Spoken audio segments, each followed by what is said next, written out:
Thank you for tuning in to the best parenting show on the internet, Post Daily Dose. It's the Post. It's the Post. It's the Post. The Post Daily Dose. It's the Post. It's the Post. It's the Post. The Post Daily Dose. It's the Post. It's the Post. Ho, ho, ho! No, it's not Christmas. It's big, I almost said big pimping time. Ain't no pimping around here. It's Big Papa time. Hey, good afternoon, Facebook family. Welcome to another episode of Post Daily Dose. With me, your trusted parenting advisor, faithful guide and servant on the healing journey. What's my name? Big Papa, Brian+Post. Sorry to be running late on this tremendous Thursday. I'm telling you what, this is a Thursday that has felt completely and entirely and 100% like a Friday. Oh, let me tell ya. So anyway, I saw one of my dear posties posted in the Post-Evolution private Facebook group. I think it was today, Tracy. I think you, not Tracy, was today. Yeah, I think, about electronics, and her daughter is driving her crazy because she's found this new game and she wants to live on it 100% and doesn't want to get off of it and is canceling all of her activities, canceling dance, canceling friends, canceling church, wanting to cancel the family, and only wants to play on this game 100%. And she's 8 years old. So let's talk about that for just a moment. Here's the thing. We live in an age of electronics. In fact, truth be told, that's why I was here late on the Daily Dose today, because we came over to the new little duplex thing that we have, and we're trying to get the Wi-Fi set up, and got to get that Wi-Fi going, because otherwise, out at the cabin, the Wi-Fi's been down all freaking day. Just, life stops. So that's why I was late. And then there are kids and electronics. Kids and electronics, it is the new hangout at the corner block. Bottom line, end of the day, whether it's TikTok, Facebook, MySpace, Snapchat, whatever it is, dang, MySpace don't even exist anymore, does it? That tells you how old I am. It does not matter. It is the new hanging out at the block with friends on your dirt bike and your wheels together and you're under the street light and the grasshoppers and the crickets are starting to come out. And you're just talking about good old times, talking about how great it is to be a kid. Well, that's the new hanging out. And so our little kids get to hang out a lot earlier these days than ever before. And here's what you have to understand about electronics. It's an electronic age. Hello, Tammy. How are you? Hello, Amanda. We're living in an electronic age. Everything is moving towards electronics. Even today, I was looking at this new robotic thing that flips hamburgers that some burger places are starting to use. And, at the end of the day, as a parent, you have to decide when you're going to let your child be on electronics. And you also have to decide how much electronics you're going to let them be on. Now, if you let your 16-year-old, your 10-year-old, your 15-year-old be on electronics, and they find things that feel good to them. And let me tell you something. This is very important. I talked about this once before. Anytime you're a kid and even adults play these freaking games just as much as kids do. They love to interact on social media. I mean, I had a dad just the other day talking to his wife. She won't put her phone down, although she's answering work phone, stuff like that. Not really social media. But there's lots of parents who complain about their spouse or partner or friend, that won't put their phone down. Well, here's the thing. The reason it's so hard to put down is because when you are on your device, your brain and all of its chemicals start to optimize along with all of the processes of your body, and you move into a state called flow. The flow state was first introduced to us by a Russian researcher, and you can type him into YouTube. See there? Exposing you to electronics. Type his name in. Csikszentmihalyi, and he wrote a book called Flow, and it was kind of the introduction to this movement about high performance, elite athletes, and like skateboarders and bike riders and surfers. Well, there's this whole science studying these individuals, and there's a movie it came out on History Channel, and it's called Free Solo. Oh my goodness, if you can watch that. Hello there, Ashley. Ashley says, social devices make us unsocial.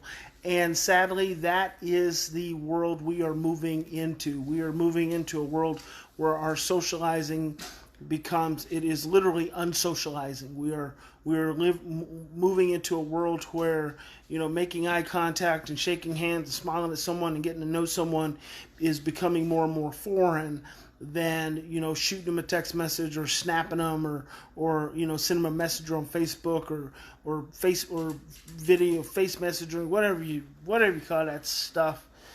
I'm going to be one of them dudes that don't even have a phone before it's all said and done, when all these Big Papa videos are gone. Ooh, that's beautiful. Thank you so much. Look at that. Oh, this is just amazing. There's so many beautiful plants. Mimi, you like that, don't you? Mimi loves flowers. Yeah, I can start now. Mimi loves flowers. That's beautiful. Thank you, Hillary. So we are definitely moving into that age of being where, social devices make us unsocial according to how we are used to socializing. The norm of socializing is changing.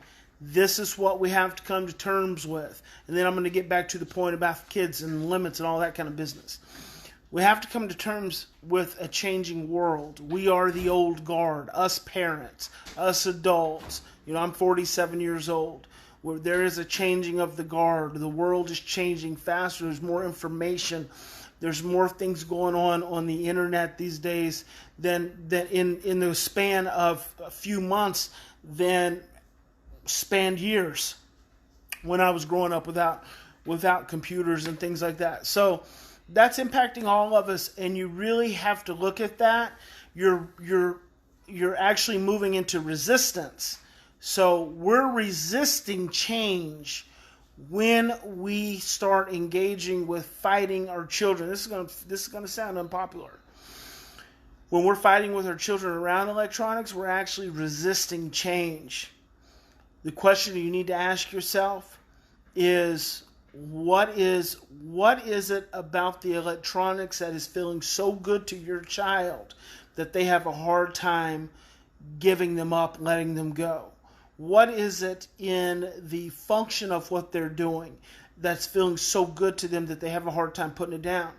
See, a lot of times what you're going to find, not only is there the neurophysiologic experience of flow, so we are optimized. Your brain is being optimized.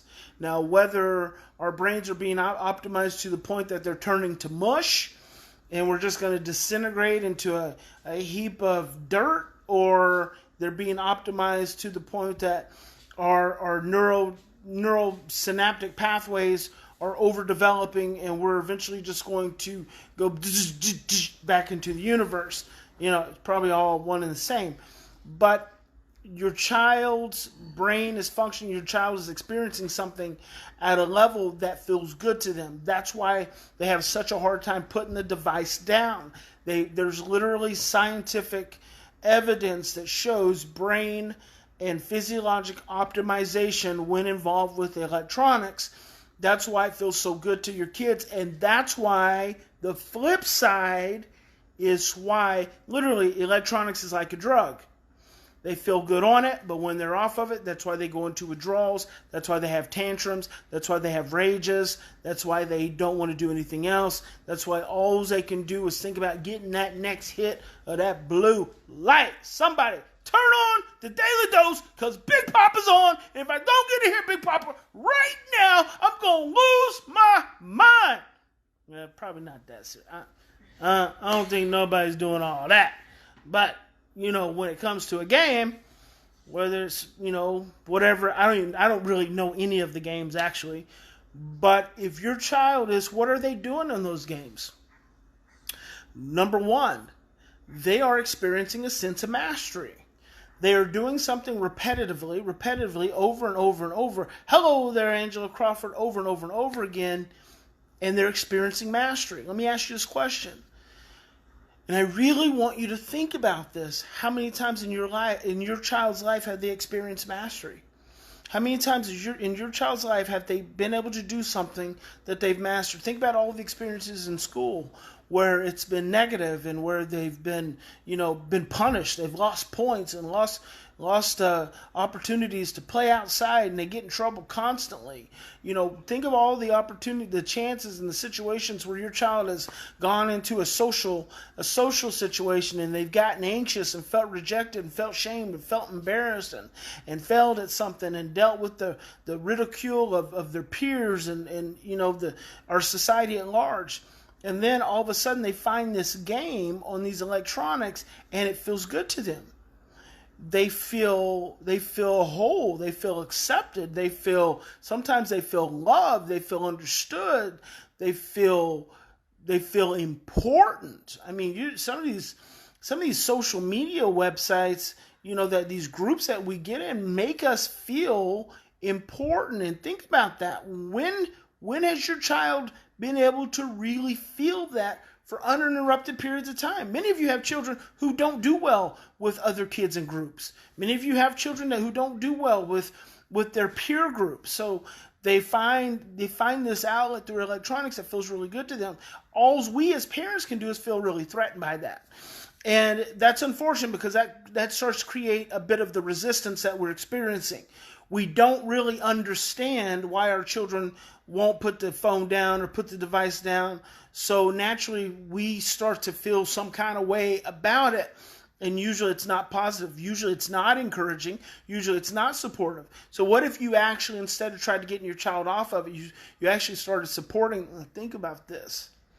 Now, Gary Vee talks a lot about this, a lot more than I do. But what if you actually started supporting and encouraging your child to do more? What if you were completely changing the paradigm? What if the paradigm changed? And what if the paradigm was, instead of, get your kid off electronics, get your kid off electronics? Because think about this. It was only 25 years ago when schools were not even allowing kids to have calculators, right? They weren't even allowing kids to have calculators in school. Now every kid in school has a phone, and now they get to have calculators. There's always a changing of the paradigm. So I can't give you guys any advice on how much or how little. All I can encourage you to do is don't let fear always drive and control your actions and the things that you want to do and create for your child. Think about how good it feels for them. At the very least, think about how good it feels for them. Think about, that there are so many positives to being on it as opposed to the potential negatives of being off of it. Now, when you have little kids, here's what I can tell you. You have to set limits.